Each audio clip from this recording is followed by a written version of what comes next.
اس قبر کے بارے میں یہ مشہور تھا کہ اس قبر میں ایک بابا ہیں جو بھی قبر کے قریب لیٹتا ہے تو یہ بابا لات مار کے اس کو بھگا دیتے ہیں.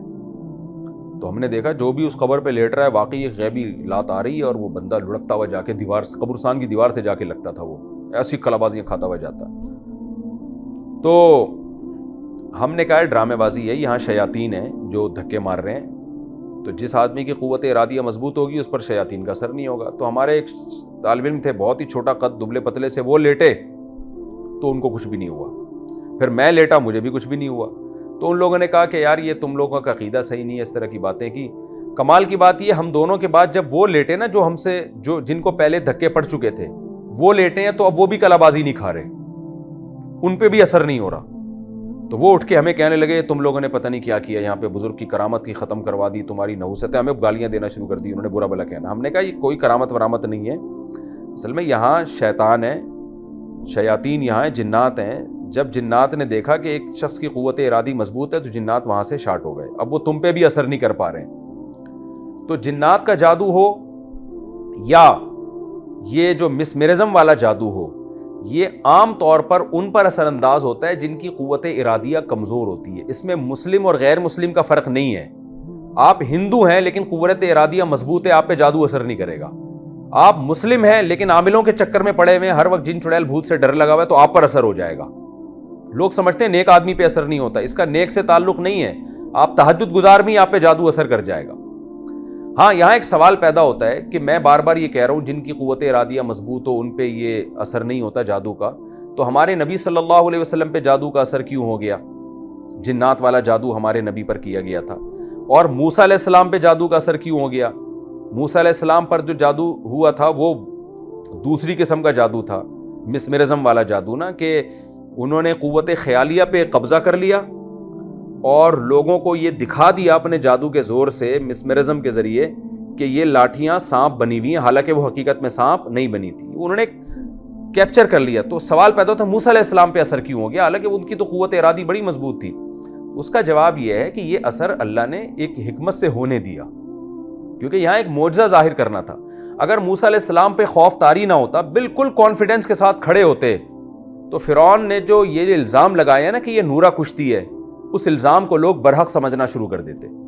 لوگ کہتے کہ واقعی دیکھو موسیٰ علیہ السلام پہ تو کوئی اثر ہی نہیں ہوا، اس کا مطلب وہ یہ جانتے تھے کہ یہ جادو ہے اور یہ حقیقت نہیں ہے. تو اور جادوگر ہی جان سکتا ہے کہ یہ جادو ہے، اس کا مطلب معاذ اللہ یہ بھی جادوگر ہیں. تو اس لیے اللہ نے موسیٰ علیہ السلام پہ اس کا اثر کروا دیا اور موسیٰ علیہ السلام کے دل میں بھی خوف پیدا ہوا، گھبرانے لگے کہ یہ کیا ہو رہا ہے بھائی، یہ سانپ میری طرف لوٹ رہے ہیں. تو اس حکمت سے موسیٰ علیہ السلام پر اس جادو کا اثر ہوا ہے. تو اسی طرح ہمارے پیغمبر صلی اللہ علیہ وسلم پر بھی یہودی الزام لگاتے تھے کہ آپ جادوگر ہیں، تو اللہ نے آپ پہ جادو کا اثر ہونے دے دیا تاکہ لوگوں کو یقین آ جائے کہ آپ جادوگر نہیں ہیں. کیونکہ جادوگر پہ جادو کا اثر نہیں ہوتا، وہ تو حقیقت سمجھ رہا ہوتا ہے، وہ توڑ کر لیتا ہے، کچھ بھی کر لیتا ہے.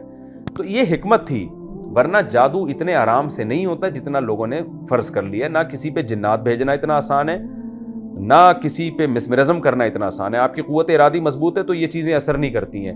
میں نے آپ کو جنات والا واقعہ وہ قبرستان کا سنایا کہ میں لیٹا ہوں تو ہم پہ تو کچھ بھی نہیں ہو رہا، حالانکہ جو ہم سے پہلے لیٹے تھے وہ تو ہم سے زیادہ دیندار تھے. میرا خیال ہے جہاں تک ان کی بڑی داڑیاں تھیں، تہجد گزار نمازی لوگ تھے، مگر ان پہ لڑکیاں لگ رہی ہیں. تو اس کا قوت ارادی سے تعلق ہے. جنات وہاں بوریا بستر گول کر کے چلے جاتے ہیں. تو اچھا اب آخری بات جلدی سے، وقت ہمارا جو ہے نا وہ تھوڑا رہ گیا ہے. تو یہاں ایک بات اہم سمجھنا ضروری ہے، ایک آخری بات جو جادو سے متعلق ہے کہ کیا جادو سے کسی چیز کی حقیقت کو بھی چینج کیا جا سکتا ہے یا نہیں. یہ بھی ایک بہت اہم ٹاپک ہے. پہلا تو یہ خوب سمجھ لیں کہ جادوگروں سے ڈرنے کی بالکل ضرورت نہیں ہے. جس طرح آج عاملوں کو مسلط کر لیا ہے نا، فلاں پہ جن، فلاں پہ چھوڑے، 99% بھی نہیں بلکہ 99.9% نفسیاتی کیسز ہوتے ہیں جن کو لوگ جادو سمجھ رہے ہوتے ہیں عاملوں کے کہنے سے. میرے پاس نفسیاتی ڈاکٹرز آتے ہیں، انہوں نے مجھے بتایا کہ کتنے کو عاملوں نے کہا تھا کہ یہ جن ہے، ہم نے میڈیسن سے ان کا علاج کیا اور الحمدللہ وہ ٹھیک ہو گئے. تو یہ عاملوں کی باتوں میں کبھی بھی نہ آئے. تو آپ یہ کہہ سکتے ہیں کہ حضرت یعنی سورہ بقرہ میں ہے کہ جادو کے زور سے جادوگر جو ہے، بنی اسرائیل میں جو جادوگر تھے میاں بیوی میں لڑائی ڈلوا دیا کرتے تھے. اس کا مطلب جادوگر کو اتنی طاقت ہے کہ وہ میاں بیوی میں لڑائی بھی ڈلوا دے. دیکھیں شعبدے بازی کے ذریعے غلط فہمیاں پھیلائی جا سکتی ہیں. ایک چیز ہے نہیں, آپ نے کچھ خفیہ اسباب اختیار کیے, شوہر بدگمان ہو گیا بیوی سے, کچھ ایسی چیز بیوی نے دیکھ لی جس سے بیوی بدگمان ہو گئی شوہر سے, تو یہ شعبدِ باز لوگ یہ کام کر سکتے ہیں. تو اس میں وہ شعبدِ بازی والا جادو بھی ہو سکتا ہے, اس سے مراد مسمرزم بھی ہو سکتا ہے, اس سے مراد جنات بھی ہو سکتے ہیں. شیاطین بعض دفعہ وسوسے ڈالنا شروع کر دیتے ہیں, تو خام خواہ میں اچھی بھلی بیوی کے بارے میں الٹے وسوسے آتے ہیں. لوگ ہوتے ہیں نا وہمی, تو یہ کام شیاطین کرتے ہیں. ورنہ جادوگر کے پاس حقیقت میں اتنی پاور نہیں ہے کہ جب چاہے میاں بیوی میں طلاق ڈلوا دے. اگر ایسا ہوتا تو یہ تو دنیا میں عذاب کھڑا کر چکے ہوتے اب تک. جادوگر کسی سیاسی لیڈر, اچھا یہ بھی ذہن میں رکھے, جادو کا اثر عام طور پہ 99.9% مشہور لوگوں پہ نہیں ہوتا. جادو کا اثر حکمرانوں پہ نہیں ہوتا, کیونکہ اس وہاں تک ان کو اللہ نے طاقت نہیں دی ہے کہ اتنے پاورفل ہو جائیں. تو جن لوگوں میں کانفیڈنس ہوتا ہے ان پہ اثر نہیں ہوتا. تبھی آپ دیکھیں ہزاروں جادوگر جنہوں نے موسیٰ علیہ السلام کو دکھایا کہ لاٹھیاں سانپ بن رہی ہیں, فرعون کا کچھ نہیں بگاڑ سکے وہ. ورنہ وہ فرعون کو کہتے کہ ہم اتنے زبردست ہیں کہ ہم نے جب لاٹھیوں کو سانپ بنا دیا تو ہم یہ اب ساری لاٹھیاں تیری طرف بھیجیں گے اور سانپ بن کے تجھے کاٹ کے کھا جائیں گی. کچھ بھی نہیں کر سکے وہ فرعون کا. فرعون نے ان کو قتل کر دیا. اور آج بھی دیکھ لیں سیاسی لیڈر ایک دوسرے کے خلاف تقریریں کر رہے ہوتے ہیں, کہیں بھی کسی کے پاس کوئی جادوگر نہیں ہوتا کہ جادو کے زور سے مسلم لیگ کی حکومت ختم کرا دی, یا مسلم لیگیوں نے جادوگروں کے زور سے پی ٹی آئی کی حکومت ختم کرا دی ہو. ایسا کچھ بھی نہیں ہوتا. تو یہ جادوگروں کو اتنا نہ باپ بنائیں اپنا, کیونکہ آج ہر خاندانی جھگڑے میں الزام لگا دیا جاتا ہے فلاں نے جادو کیا, فلاں نے یہ کیا, فلاں نے یہ کیا. یہ سب ڈرامے بازی ہے. اتنے آرام سے یہ چیزیں نہیں ہوتی. اور جادو کا اثر ہر ایک پر ہوتا بھی نہیں ہے, اور جس پر ہوتا ہے تو ضروری نہیں کہ 100% اثر ہو. یہ عین ممکن ہے 1% ہو, 2% ہو. اتنا زیادہ ان چیزوں سے گھبرانے کی ضرورت نہیں ہے. جو لوگ ان چیزوں سے زیادہ گھبراتے ہیں, ان چیزوں سے زیادہ پڑھتے ہیں, انہی پر زیادہ اثر ہوتا ہے ان چیزوں کا. اچھا, یہاں ایک اہم بات جو میں آپ کے سامنے عرض کروں کہ کیا جادو کے زور سے کسی چیز کی حقیقت کو بھی چینج کیا جا سکتا ہے؟ یعنی کیا یہ پاسبل ہے کہ جادو کے زور سے لاٹھی کو حقیقت میں سانپ بنا دیا جائے؟ یا یہ پاسبل ہے کہ جادو کے زور سے پتھر کو حقیقت میں کوئی چیز بنا دی جائے؟ تو یہ ایک ایسا مسئلہ ہے جس میں علماء کا اختلاف ہے. ہمارے ہی قریب کے بعض علماء اس طرف گئے ہیں کہ جادو کے زور سے کسی چیز کی حقیقت بھی چینج ہو سکتی ہے, اور اس کے ناجائز ہونے کی یا ناممکن ہونے کی, ناجائز تو نہیں کہیں گے, کہتے ہیں اس کے ناممکن ہونے کی ہمارے پاس کوئی دلیل نہیں ہے. اور ان میں مولانا اشرف علی تھانوی رحمۃ اللہ علیہ جو ماضی قریب کے علماء میں سے ہیں, ان کی رائے یہی ہے کہ یہ ممکن ہے کہ جادو کے زور سے کوئی جادوگر کیا کرے, ایک چیز کی حقیقت ہی کو چینج کر دے. اور ان کی دلیل کیا ہے؟ حضرت عبداللہ بن سلام رضی اللہ تعالیٰ عنہ جو یہودیوں کے بڑے عالم تھے, وہ یہ کہا کرتے تھے کہ اگر رسول اللہ صلی اللہ علیہ وسلم کے بتائے ہوئے مخصوص دعا میں نہ پڑھتا تو یہودی مجھے جادو کے زور سے حمار یعنی گدھا بنا دیتے. اس حدیث سے بعض علماء نے استدلال کیا ہے کہ بھئی اس سے پتہ چلتا ہے کہ بعض دفعہ جادو اتنا پاورفل ہوتا ہے کہ انسان کو وہ جانور بھی بنا سکتا ہے. لیکن دوسری طرف دوسرے علماء ہیں جیسے امام ابو بکر الجساس رحمہ اللہ تعالی, بہت بڑے مفسر قرآن گزرے ہیں وہ. ان علماء کی رائے یہ ہے کہ یہ ممکن نہیں ہے کہ جادو کے زور سے کوئی چیز حقیقت میں ہی چینج ہو جائے. اور ان کے بھی مضبوط دلائل ہیں. ان کی دلیل قرآن مجید کی یہ آیت ہے. وہ کہتے ہیں قرآن یہ کہہ رہا ہے کہ جادوگروں نے جب رسیاں پھینکی ہیں اور وہ سانپ بن کے دوڑنے لگی ہیں, سحروا اعین الناس, انہوں نے جادو کیا, اور کیسا؟ وجاؤوا بسحر عظیم, بہت بڑا جادو لے کر آئے.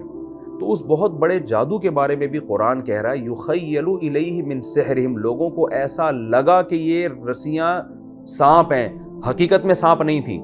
تو کہہ رہے ہیں اتنا بڑا جادو بھی رسیوں کو حقیقت میں سانپ نہیں بنا سکا, تو اور کون بڑا جادوگر ہے جو آئے اور کہے کہ میں حقیقت میں یہ کر سکتا ہوں, میں انسان کو گدھا بنا سکتا ہوں. اتنے بڑے جادو کے بارے میں قرآن کہہ رہے صرف خیالی پلاؤ تھی, یہ حقیقت میں کچھ نہیں تھا.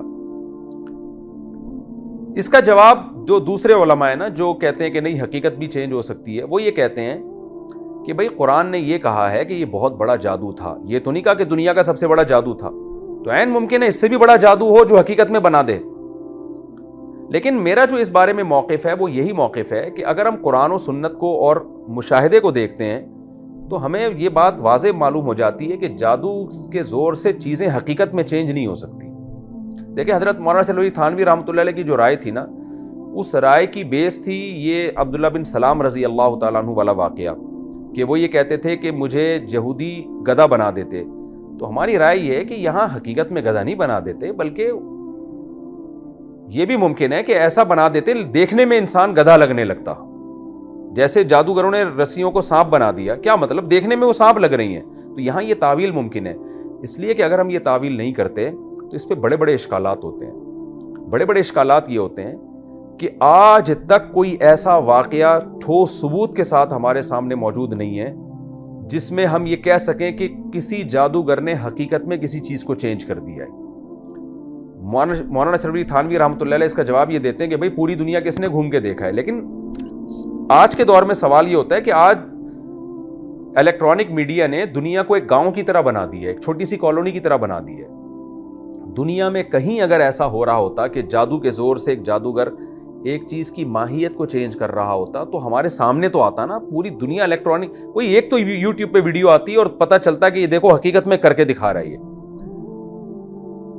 تو یہ عقلاً ممکن معلوم نہیں ہوتا. اور قرآن اگرچہ یہ کہہ رہا ہے کہ یہ بڑا جادوگر تھا، قرآن یہ نہیں کہہ رہا کہ سب سے بڑا جادوگر تھا، لیکن اتنا تو پتہ چل گیا کہ جس جادو کو قرآن کہہ رہا ہے بہت بڑا جادو تھا، اور موسیٰ علیہ السلام کے مقابلے میں وہ جادو لایا گیا، اور اس دور میں جادو اپنے عروج پر تھا. تبھی تو حضرت موسیٰ کو ایسے معجزے دیے گئے جو جادوگروں کی سمجھ میں آئے. تو اس دور میں بھی کوئی ایسا جادو نہیں کر سکا کہ حقیقت میں لاٹھی کو سانپ بنا دے. تو آج کون یہ دعویٰ کر سکتا ہے کہ میں حقیقت میں ایک چیز کو چینج کر سکتا ہوں؟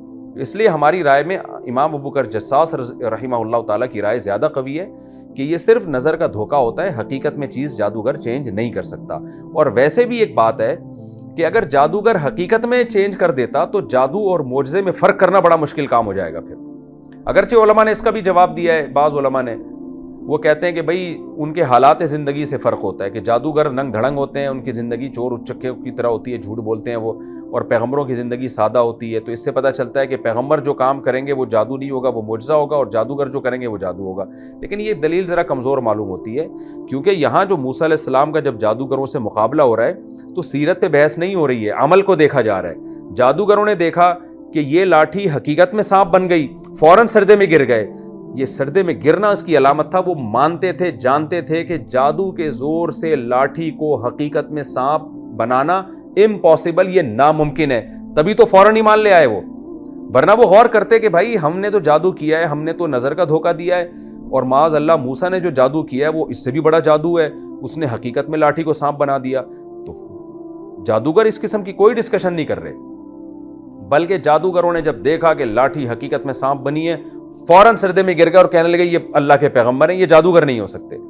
یہ قرآن کا یہ پورا سیاق و سباق بتا رہا ہے کہ جادو اور معجزے میں فرق ہی یہی ہے کہ جادو میں نظر کا دھوکہ ہوتا ہے اور معجزے میں ایک چیز حقیقت میں چینج ہو رہی ہوتی ہے. اگر کوئی جادوگر چاند کو اشارہ کرے اور 2 ٹکڑے ہو جائے تو قطعاً چاند 2 ٹکڑے نہیں ہوا، آپ کی نظر کو دھوکہ ہو رہا ہے. لیکن پیغمبر صلی اللہ علیہ وسلم نے جب چاند کو اشارہ کیا اور 2 ٹکڑے ہو گئے تو نظر کو دھوکہ نہیں ہے، یہ حقیقت میں چاند کے 2 ٹکڑے ہیں. اور آج بھی سائنس اس بات کا اعتراف کرتی ہے کہ چاند درمیان میں اس کے جو ہے وہ ایک نشان ہے جڑنے کا، تو حقیقت میں چاند کے 2 ٹکڑے ہوئے تھے. تو اسی طرح موسیٰ علیہ السلام اگر لاٹھی کو زمین پہ پھینک رہے ہیں اور سانپ بن رہی ہے تو حقیقت میں سانپ بن رہی ہے، وہ نظر کا دھوکہ نہیں ہے. تو ہماری رائے اس بارے میں یہی ہے کہ جادو کے زور سے ایک چیز نظر کو دھوکہ تو دیا جا سکتا ہے، حقیقت میں چیزیں چینج نہیں ہوتی، اور معجزے میں چیز حقیقت میں چینج ہو جاتی ہے. اسی سے معجزے اور جادو کا فرق معلوم ہوتا ہے. تو آج کے اس رکوع میں نے کمپلیٹلی آپ کو جادو کی قسمیں بتائیں کہ جادو کی بیسیکلی 2 قسمیں. ایک قسم یہ ہوتی ہے کہ دماغ کو کیپچر کیا جاتا ہے یا شعبدے بازی ہوتی ہے، نظر کا دھوکہ ہوتا ہے. دوسری قسم جنات کے ذریعے، اور ان کا یہ نظر کو دھوکہ یا مسمرزم جو ہے بعض دفعہ قرآن پڑھوا کے بھی کر دیا جاتا ہے یہ. اور جنات کے ذریعے جادو ہوتا ہے، اس کا علاج ہے آیت الکرسی پڑھیں، سورہ فلق سورہ ناس پڑھیں. اور دوسری بات یہ بھی کہ جادو کا اثر ہر ایک پر نہیں ہوتا، اور اتنے جادوگروں کے اختیارات نہیں ہیں جتنے لوگوں نے سمجھ لی ہیں. اور تیسری بات یہ کہ جادو میں چیز حقیقت میں چینج نہیں ہوتی، صرف ظاہری طور پر نظر ایسا آ رہا ہوتا ہے وہ.